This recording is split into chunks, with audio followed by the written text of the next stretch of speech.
Welcome back to the channel. Today, I am going to walk you through exactly how to set your document to A3 paper size in Adobe Photoshop.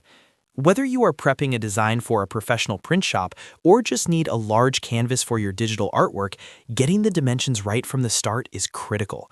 If this tutorial helps you streamline your workflow today, please hit that like button and subscribe for more professional design tips. Let's jump right in. There are two main ways to handle this in Photoshop. The first method is used when you are starting a brand new project from scratch.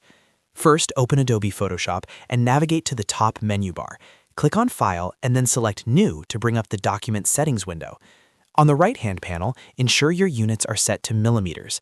Enter 297 millimeters for the width and 420 millimeters for the height. These are the exact official measurements for an A3 sheet. If you are specifically preparing this for printing, it is very important to set your resolution to 300 pixels per inch to ensure the final result is sharp and clear. Next, set your color mode to CMYK, as this is the industry standard for physical printing. You can choose your background color, either white or transparent, depending on your project needs. Once all those parameters are entered, click the Create button. You now have a perfectly sized A3 canvas ready for your next masterpiece.